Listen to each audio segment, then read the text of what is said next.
If you're passionate about leadership, invested in your community, or simply curious about the people driving change around us, you're in the right place. This is Direct with Dana. Hello, I'm Dana Brooks of Basic Brooks Law Offices, and you are back with another episode of Direct with Dana. And today I am joined with Skip Foster. And Skip is someone everybody should know and does know around Tallahassee. You're the former publisher of the Tallahassee Democrat, but I want people to learn more about you, where you came from, how you got to Tallahassee. Just orient us a little bit to your upbringing and how you arrived. Aren't you trying to grow the program? You're asking about my background. This is not a good way to do it. And then I'm going to get into those hard-hitting questions everybody's waiting for. Well, I spent 35 years in the newspaper business. I started off as a little sports reporter covering high school sports up in Hickory, North Carolina. Eventually moved over to the business side, was in Shelby, a little kind of Mayberry town for a long time. And then we decided, Dina and I, my wife, Dina, who you know, she was a judge up there. And we said, Dina maybe Foster. there's life outside of Mayberry. And so we moved to Fort Walton Beach. And then when the Tallahassee job opened up in 2015, I got recruited for that and was very happy to move here. It's always a place I wanted to be. I'm a Lakeland native. Everybody in my family went to Florida State. We were just talking about how Dina and I met at Swanee, but I've got a bunch of Knowles in my family tree. And since Swanee's football team, is Division III, They're not known for it. I've always been a passionate FSU sports fan. So got here in 2015, was publisher for 5 years, was the 10th. And as it turns out, final publisher of the Democrat. Publishers just kind of went away, as have a lot of things in the newspaper business. Happy to talk about that kind of disruption if you want. But and so I started Hammerhead Communications, which I still run today. And then a portion of Hammerhead is Red Tape Florida, which I'm sure we'll talk about at some point. Yeah, I wanted to talk about that. Like Hammerhead is it communications, PR, that sort of thing? And then Red Tape, you said, is a division of that. And Red Tape, is it what it sounds like? It's trying to address what are the impediments, the zoning regulation, all those sorts of things that maybe municipalities and counties put in their own way. Yeah, I started Red Tape, I guess, a year and almost a half ago. And it's because I just kept hearing these stories all the way back to my newspaper, to when I first came to town, these horror stories of permitting and bureaucracy and things like that. And they weren't getting told, and mainly because there's a lot of fear of retribution in the kind of building, home building, business building. These bureaucrats have a lot of power. And if you've got 10 projects going on and decide to raise a stink about project 1, next thing you know, projects 2 through 10 have all kind of slowed down. And so that was kind of the philosophy behind it, making some change. And you are a little bit of a lightning rod. You are not from here, but no one else is either. When I first moved here in 1991, I was always told, well, they'll probably be polite to you, but if you're not from here, it's going to be difficult.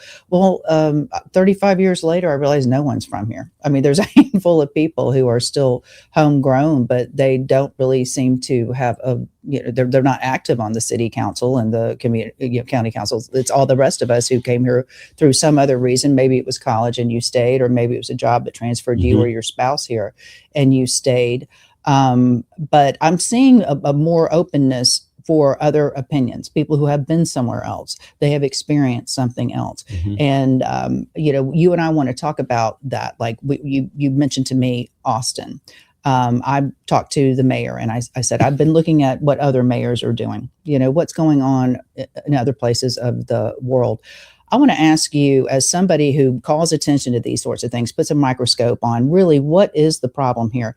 You've been accused of some things, selective data. You're data driven, but then they're like, well, he pulls, selective data. You've been accused after you did a presentation at Tiger Bay, and then that was published in the newspaper, your findings, and you called it, I'm bringing the receipts. This is not my opinion. I'm telling you where I'm coming from.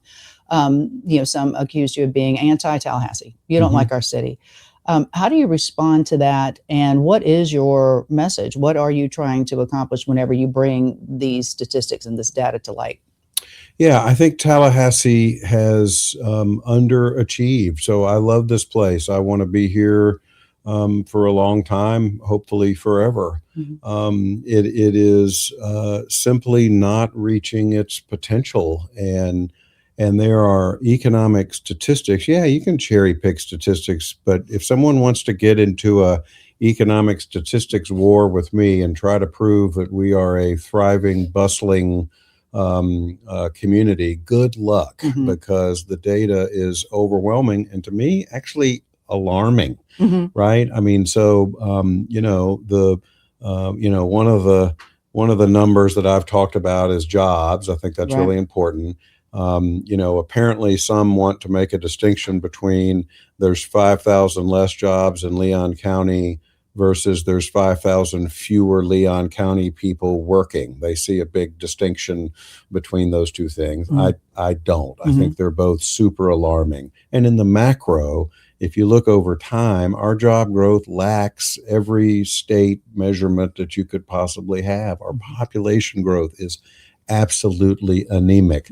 The census, U.S. Census Department revises their numbers periodically, so sometimes you can get caught, before or after a revision. But no matter how you slice it, we're barely adding any residents at all, which is a huge economic warning sign, right? It's impossible to grow government revenue. So that's part of one of my big messages is if you're anti-growth, you're anti-local government. You're drying up the money that local government has to support all the things that the anti-growth crowd typically also supports, like the environment and our natural amenities and all those things. So it's a message of underachievement, and I'm trying to shake people out of this complacency that they've been in. The MagLab, there's just a number of things we can talk about in that respect, but no matter how you slice it, this is a stagnant economy, especially relative considering the fact that we're one of the fastest growing states in the country. It's not good. Yeah, why not us? Why are we not experiencing the boom that the rest of the state is experiencing? And when we get further into the interview, I want to talk about what, in your experience, both as someone as a publisher, and that is a certain hat that you would wear, right, versus a private citizen, doing what you're doing now. What is really driving that? What do you think's behind it? Is it something we're going to age out of it? It's just the old guard who doesn't want to give it up? Or do you feel like there's a sentiment here among, I don't know who, about why we don't want to grow? But I want to ask you one thing, though, because of your background as a publisher and where you came from. What today is a journalist? Well, I think there are still traditional journalists who are, doing the work of journalism that we've known for the last, 100 years, right? There aren't as many of them. They are reaching people in a very different way. So here, those would be people at the Democrat and at the two TV stations. And they're still out there doing the Lord's work, doing the best they can, presenting both sides. So, we had a local political story break here last week, this whole Talithia Edwards video thing. And the Democrat wrote a perfectly balanced story that talked about not only the dirty tricks part of the political part, but the content of the video itself, which was public record. There's two very different things to look at there. Then you've got people that are either pretending to be journalists or are performing journalism adjacent work. That's what I do. I don't pretend to be a journalist. I'm presenting a point of view. I'm not trying to achieve pure balance. I'm advancing my viewpoint. Others are kind of living in between there. And so it's interesting to see how that all evolves. But journalist is a journalist. There's just fewer of them, and there's more people in kind of adjacent space. I wonder if there's fewer because what people now consider a journalist could be, there's an expert I subscribe to on TikTok. That's a person who is a lawyer and they have opinions and their opinions seem to make sense and they're citing their sources. They're bringing in videos. So is that a journalist? And you think about when does journalism cross over into advocacy? Mhm. But mainly, I'm asking from the consumer's perspective, how does one discern those Mhm. sorts of things? So when we come back after this break, I want to keep talking with Skip Foster and get his view on journalism and its role in the way we get our media today. So we'll be right back in a second. You're watching and listening to Direct with Dana.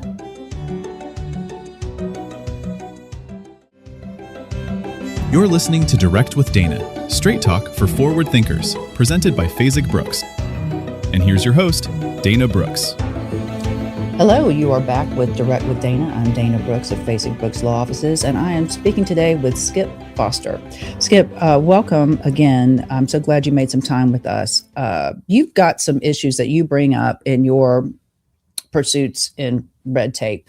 What are some of the biggest obstacles you see for growth? And when we say growth, we don't mean, unyielding, just blind growth for growth's sake. We're talking about the kind of growth that's going to make Tallahassee vital, make people, all of the youth and all the talent that we bring and educate here, make them want to stay here and grow this place even more and in a better way.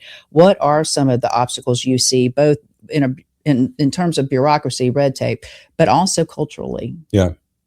Well, I think we've got to have a private sector that finds its voice. Mm-hmm. And so, government's going to do what government's going to do. Bureaucracies grow. That's kind of a definition of how government works, and it's no exception at the local level.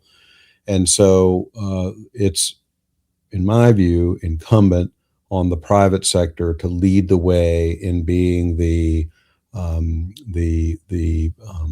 adversary, much like in a courtroom. Mm-hmm. And that just doesn't really happen here right now. And I know there's people like I mentioned in my Tiger Bay speech, Eddie Gonzalez, the chamber chair, Gonzalez Lumiere, the chamber chair, who I have great faith in. But I also mentioned in that speech that I asked some chamber folks a number of years ago, when's the last time the chamber publicly objected to an important position local government was taking? And they couldn't name one. Well, if you asked one of your young attorneys, how many times did you object to the other counsel's questions of your witness? And they said none. You would know that you had a problem, right? I mean, right, but that implies that the process is necessarily adversarial, right? Which it is in a courtroom. So, is the chamber's role to check government? Yes, absolutely. Yeah, absolutely. Yeah. It should be, and yet it hasn't been, and it's painted in such a negative light. The chamber for. There's a reason whenever we have a beautiful day, we call it a Chamber of Commerce Day. It's because it's presenting our city in the best possible light. It's making everybody envious of us because we get to live here. That, to me, is the job of the Chamber of Commerce in the broadest possible terms. But why is it vilified here, particularly by some of our elected officials? Why isn't that a synergistic relationship? Yeah, I think it connects back to what I just said. The chamber is viewed too often as a kind of co-conspirator with the majority in local government, right? So, and this plays in the city side to this whole 3-2 dynamic. And so, and this is a mistake I've made in town, is getting kind of bought into the idea that these kind of far left progressives are a real danger. We have to keep them out. And in the process, like those things are mutually exclusive. They don't have to be. In the process, there's no accountability for the majority. And so a question I asked at Tiger Bay is, could someone make a list of the business-friendly policies that the majority, not the minority, the majority passed on the city commission? Has there been tax or regulatory reform? Has there been an improvement in our really embarrassing economic development performance? What has the business community gotten out of supporting the majority on the city commission? I would submit the answer is, at best, not much. To me, we've gotten slug. Yeah. It feels like drudgery. It feels like sluggishness. It feels like and I will see it. I've always been in private practice, but I will see it sometimes. It's like a complacency, and it's too hard to fix. So I don't want to mess with it. Let me just not ruffle feathers. Let me go along to get along.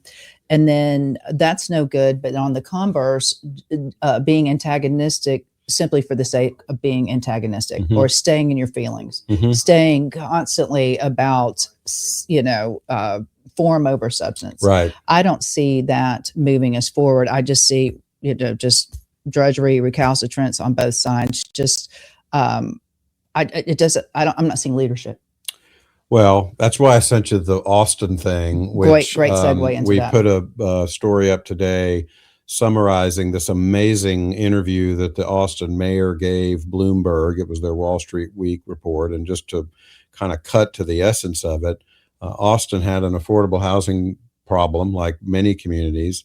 And instead of, looking for only public sector solutions or throwing their hands up and blaming market forces and everything else, they took a look at themselves. They paid money to hire a consultant to come in and evaluate their own permitting and regulatory scheme, and found that it was a disaster. Right. That they were literally standing in their own way their own success. And they calculated the money that was being spent that was adding to the price of homes because of all of this regulatory stuff. And that's leadership. Anybody can go out and go buy an award, an award from somebody, or put out a press release because Wallet Hub says we're the 18th best place to sit on a park bench and feed a duck or whatever. But looking internally and fixing yourself, that's leadership, right? That is. And being willing to do something that may go against something that's your traditional party line. This is a Democratic mayor. Right. In Austin. And of course you think, well, it's a liberal town, whatever, but he had to do some very undemocratically popular things to get things going. He had to readdress zoning. He had to readdress lot size density, things like that typically you're thinking, oh, a Democrat would just, shriek and move away from, but he's like, hey, I've got to do the most for the most. And this is not politics. This is listen. And it's relative to us in certain ways. This all happened after 2020 because the whole world changed then in many, many ways, property, particularly if you follow that at all. And they had an affordable housing problem, and they had a supply problem. And so, they needed more supply. And so how do you do that and make people want to build the houses, and so they can make money, you can get what you want. And so they all kind of got together, put their heads together, and came up with some things that benefited everybody. But I just look at that and I think, could that happen here? And to me, no. There would be a polarized this camp, that camp, and we would never be talking about the substance. We'd be talking about, well, they had a meeting without me. I didn't hear about it until this. She did this, after hours. And it's just, come on, can we just get to the substance of doing the people's work? So I like that they asked for third-party validation. They got, McKinsey to come in and do the big study. They don't have a dog in that hunt. That's right. And at some point the hypocrisy has to be revealed, right? You can't wear an anti-growth, no development shirt, and then when the affordable housing part of the meeting happens, put on the affordable housing t-shirt. If you're opposing growth, it all goes together, and inhibiting supply, you are contributing to the affordable housing crisis, right? Own it. Right. Let me ask you something. Why is it in our community, we see all the student housing? People hear, oh, affordable housing, problem. But the only housing I'm seeing getting built are when you go and expand, like into Walani, which nobody wants the outside growth, and you build a lot of density there, or it's student housing. Why is student housing not the boogeyman? Or is it? Is it the worst thing going on here? Because it's a lot of it is contained in a pretty small area that a lot of people. I was riding down Gaines Street a couple days ago and realizing I haven't ridden down Gaines Street in a long time. Yeah. There's really no reason to be there. You don't want to be there unless you have to. Yeah, you have to have a reason. Yeah. So, and I think people view that, and I think that's another part of this. Problem we have in Tallahassee is you've got the kind of FSU world as a little bit of an island, kind of treats Tallahassee as an Airbnb a little bit, that's right? And the state government doesn't trust us. We're the blue donut hole. And then you've got the business community hasn't been effective, local government doing its own thing. Those people never get on the same page. No. And so that means we don't collaborate.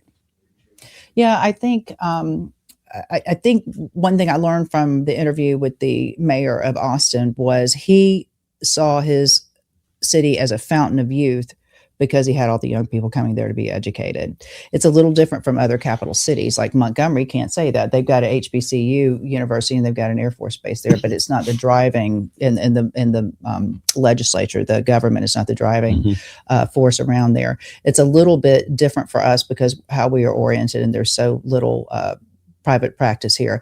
And it is challenging, but there are some things that are the same, which is when you draw the bright, shiny people with the great ideas and they're the most exciting in your life, if you don't give them what they require to stay interested and entertained and to put down roots, they're not going to be the next generation of people who buy the starter homes. Right. So those student homes need to be something that meets their needs. They need to have recreation. They need to have walking. They need to have a place to do all the things young people do. And then they'll decide, I will stay here. I will invest in this community. I will grow my family here. So I think all of those things go together. But we're going to take a break right now. I'm talking to Skip Foster, and you will be back in just a second to hear more of what he has to say on Direct with Dana.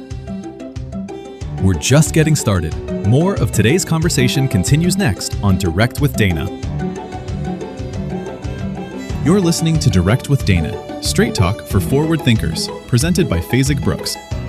And here's your host, Dana Brooks. Hello, this is Dana Brooks of Fasig Brooks Law Offices, and you are back with Direct with Dana, and I'm speaking today with Skip Foster. Skip, I want to get into an area that you have a lot of interest in and you're well-spoken in, and that is economic development around here. What do you see the greatest challenges, and do you see any successes we could toot our horns about? Mm-hmm. Yeah, well, I'm certainly not an expert on economic development, but I am, know enough to be able to read the data and understand, that our system isn't working. OEV was born, I think it's now at least 10 years ago.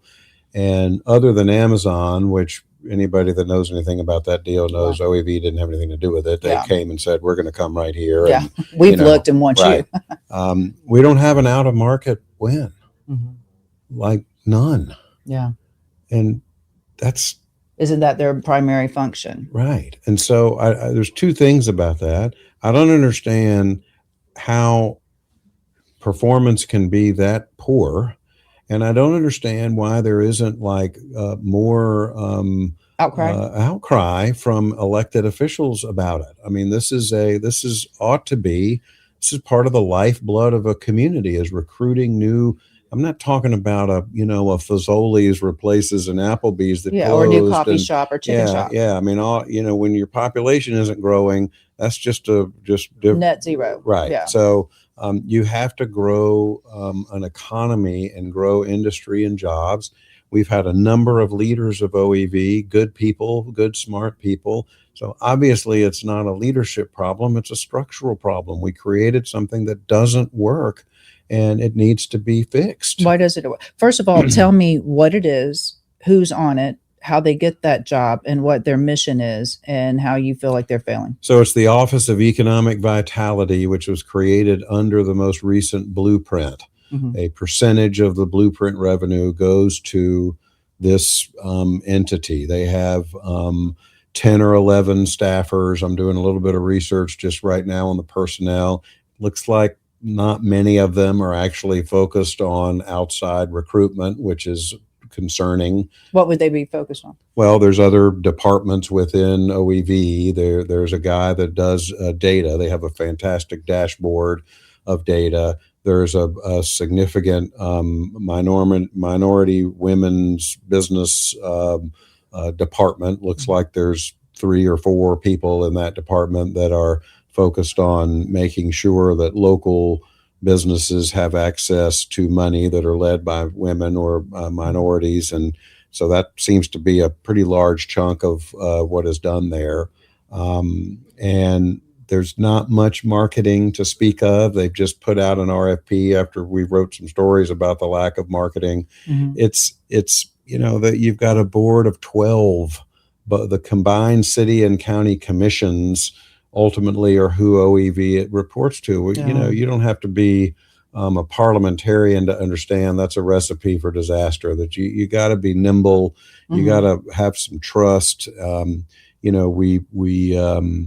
gave a bunch of money to the Doak project that was supposed to be for infrastructure, making sure people don't bang their head on things. Bathrooms ended up they didn't need it, and they spent it on a jumbotron instead.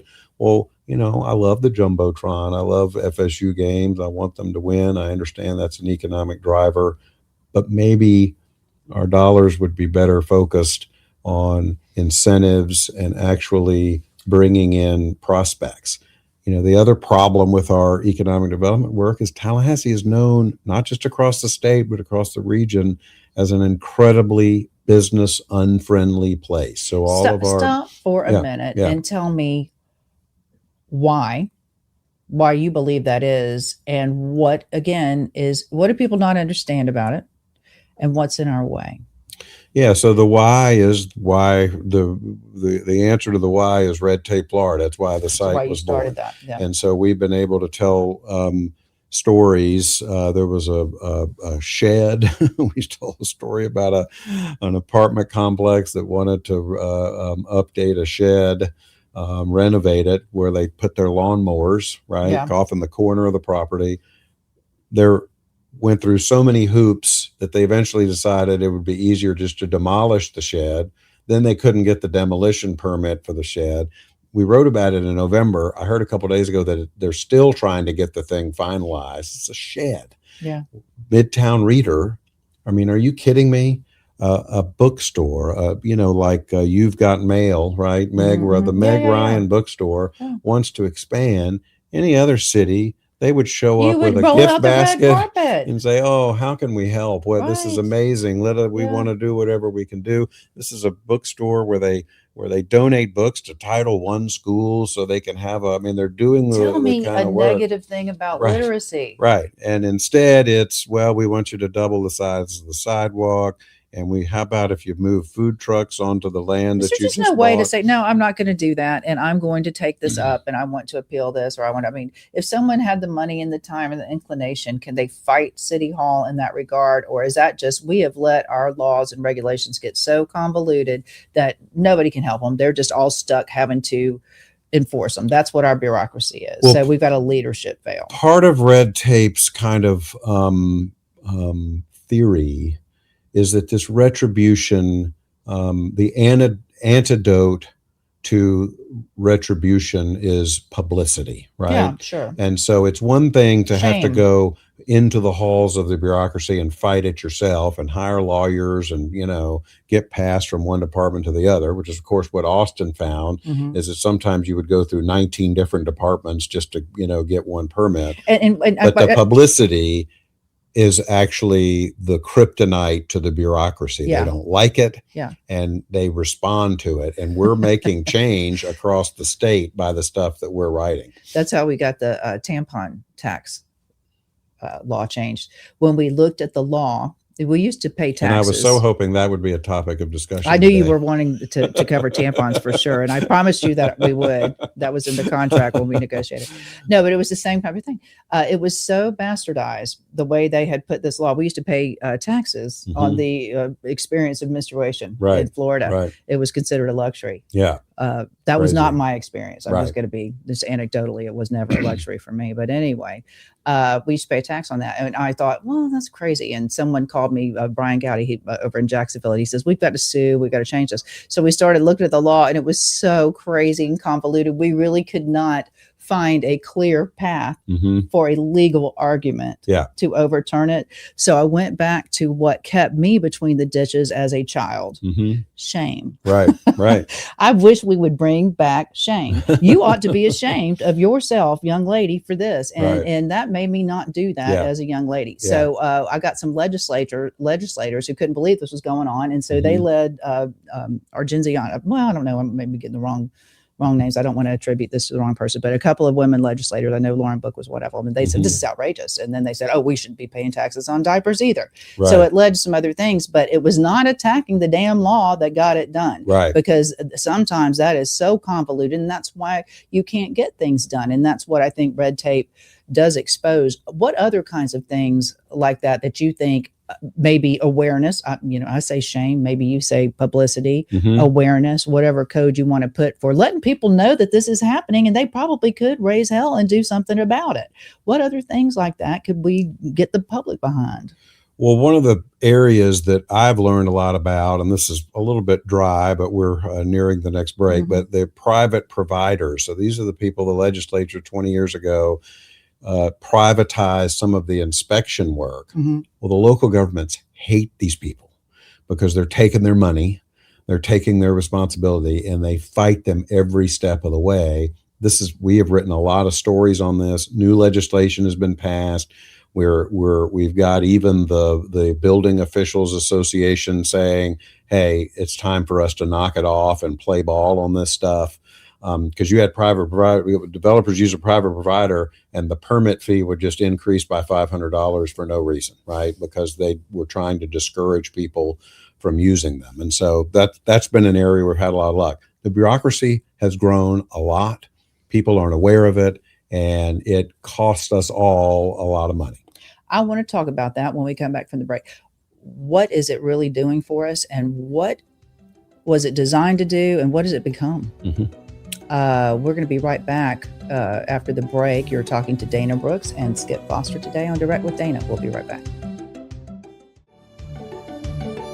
You're listening to Direct with Dana, straight talk for forward thinkers, presented by Fasig Brooks. And here's your host, Dana Brooks. This is Dana Brooks of Fasig Brooks Law Offices, and you are back with Direct with Dana. And I'm talking today, and this is our final segment with Skip Foster. Skip's former publisher of the Tallahassee Democrat. You own Hammerhead Communications, is that right? And That's Red right. Tape. Red Tape Florida, redtapeflorida.com. Skip, why do we have these bureaucracies? Why do they grow instead of shrink if we're really a country of freedom, where people should be able to make their mark and do their thing? In a country unlike any other in that regard? Why do we have it, and why is it growing? And I'll tell you where I'm coming from.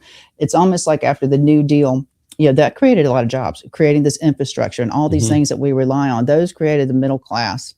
Unions tried to do that for certain people, people who were blue collar work so they can earn a good living. People used to be able to, wife stay home, have a few kids, put them through college, have a little, lake house, retire, American dream. And you could do that without having to go to college. Bureaucracy, I wonder if that didn't grow those jobs for people. Like around here, we have a lot of state workers. What would they be doing in the private sector if those jobs went away? It's also my understanding about 85% of the Florida state workforce is privatized. So they are working for private people. I worry about that because that's my tax dollars going to private companies. Am I getting what I should be getting for it? But so when I hear bureaucracy is growing, privatization is growing, that doesn't seem like it balances. But then I think, what do we gain from the bureaucracy growing? Why do the voters tolerate it if they're not getting enough for it? And I will add this to it. If all those regulations worked, I wouldn't have a job. I'm a personal injury lawyer. And all those things that are put in place, all these laws that are supposed to keep us safe, they don't always work. Sometimes they're just an extra burden, and they don't keep us safe, because that's where I come into play to hold you accountable whenever you do hurt people. Because the rules are not being enforced. Having rules is one thing, enforcing them is quite another. But do we have too many to suit us? Is it a power grab from the people who are in power to have more regulation and grow the people who work under them in these worlds? What is the problem, and why can't the voters correct it? Nobody likes it. Well, I think the problem is that it is, the bigger bureaucracy becomes, the harder bureaucracy is to understand and to get your arms around. So even when I try to dive in and find out how many people are working at the building or the permitting department in Tallahassee, and Tallahassee has a really nice transparent budget site, it's still hard to figure it out, right? And hard to understand what those people are doing. And so, if you're not someone that runs a website that focuses on bureaucracy, but you're a personal injury lawyer or a medical technician or a working person, who's got time to go dig in and understand it? So the bigger it gets, the harder it is to understand, which makes it easier for it to get bigger, which makes it even harder to understand. And next thing you know, you've got this thing that is enormous. And that's not to say that there aren't amazing functions that the government performs. I think we know in Tallahassee, a lot of the core functions, firefighting and our trash gets picked up on time. We have a strong utility, that communicates well when things are going bad. Land and take off. Yeah. So a lot of these things are done well. But there's a lot of these things that really have gotten out of control. And, when you talk to a developer in Fort Lauderdale about Tallahassee and they say, oh boy, glad I don't ever have to come do anything up there. Yeah. That's the reputation, not good. And I do want to say, I love this place, Dana, and Red Tape has taken a critical view of a lot of things that have happened. We got plenty of cheerleading going on in this town. We love to talk about how our rankings are great and all the great things we have. And we give out more awards per capita than any city I've ever seen. So, I kind of feel like I'm in a lane that is a little sparsely trafficked. And so, but I don't want people to think I'm trying to tear this place down or anything like that. I want it to, I don't know what else you have on your schedule, but this MagLab is such for me, a monument to our underachievement, right? It was Vice President I hear that Gore, every year at the chamber. Right. Vice President Gore. So that tells you how long ago that christened the thing. And, what I did at Tiger Bay jewel in our own yard. Right. Was, if we had all gotten together and had a small group breakout to say, how little economic development, let's come up with a plan to have the smallest amount of economic development possible around the MagLab. We could have hardly done a better job than we've done trying, right? How could we have done better? How can we fix it? How could we have done it differently? And who should have led that? So this gets back to these four legs of the stool that I see: higher ed, state government, the private sector, and local government. And they just don't work together, right? And so we've got to figure that out. We've got to find the people at Florida State who view the success of Tallahassee as the success of the university and vice versa. That's a big right? reach. It's never going to be the way Jim Murdoch sees it with Tallahassee State University. Right. It's a community college. It's Tallahassee State College, I think, is modeling the behavior best, right? I do too. So they're doing some really cool partnerships through the community on AI and other things. I think the blue collar education component and bringing them into a system. Because I love that. You might be a great plumber, but maybe you want to own the plumbing company one day. Here's a an easy transition into what you're going to need to know to do that well. I love that. We know that there's been damage between local and state government in town. We got to get that repaired. I think part of that will be a private sector that finds its voice and that demands change, which the chamber is doing on our economic development. And so the state looks to town and says, well, wait a minute, here's some people we can work with to try to get things back on the right track and not have this just, prevailing anti-growth attitude leading the way. So it can be done, but boy, we got to have a whole new crop of leaders because the people right now, there's some exceptions. I think Welch, Caban are doing a good job on the county side, but some of the old guard, it just and the city worked. just seems so mired. Yeah. It just seems like there's just no, and I don't see any. I don't know. This is my personal opinion with the crop that we have to choose from. I don't really see a whole lot of opportunity for that changing. It just seems like either more of one, less of the other, or more of one, less of the other, but no real change and no breath of fresh air. And I think that's I think we got one little breath of fresh air on the city side, but I don't know if we're allowed to talk about specific people. But Tom Derzapolsky, I think, is a real fresh face. He would be a different. He's something you've not seen in that arena for sure. Yeah. I want to ask you before we close. What are the two questions? What role does an alternative journalist have right now? I think there's an opportunity for him that there never has been before. We already talked about what even is a journalist, and I think that is becoming in the eye of the beholder. But what role is there for alternative journalists, and what can somebody like me? Yeah. You said, I want some people who care, who are community leaders, who some people listen to, and I want them involved. So answer those two things. Well, I'm going to take the second one first because I think it's the most important. This place does not like to speak the truth. I can do no otherwise. Right. And so I think people are going to have to start speaking the truth, and that's going to mean speaking the truth about even the people you support. Right.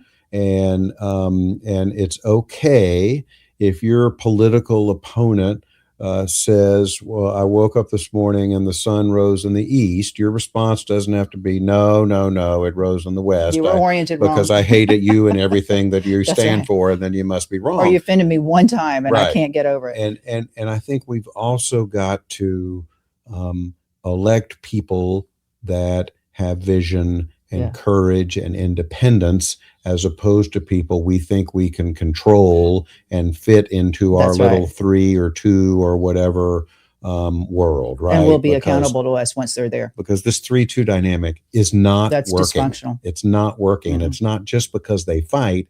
It's because the majority has not led us anywhere other than... It's just a fight for fight's sake. Right.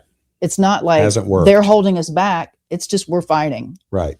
Does that make sense? What about the role for alternative journalists? Well, I don't know I'm not sure what you mean by that. I'm talking about people who are not, the ones coming at you from NPR or the ABC, CBS, NBC affiliates, or the newspapers. Yeah, I think you got to vet them. People who put out alternative newspapers, people who have blogs, for instance. I think you've just got to vet information, check the links, check their sources, check their data, and get well-rounded information, right? Yeah, it's not quite black and white anymore. Get out of the echo chamber. We see how CBS chamber. is affected by, their corporate influence anymore. So you can't just trust Walter Cronkite, and you can't trust everybody who starts saying things that make sense to you.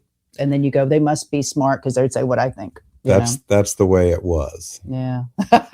Little Not Walter anymore. Cronkite I got joke that. I'm old enough. Well, thank you so much, Skip, for making the time. My pleasure. To be Thanks with us. for having me. This was fun. This is a great conversation. And you have had another episode today with Dana Brooks of Direct with Dana. I hope you'll join us next week. That's all for this episode of Direct with Dana. Thanks for spending part of your day with us. Join us next week for another conversation that informs, challenges, and inspires. Be sure to like, subscribe, and follow the show for more content from Direct with Dana.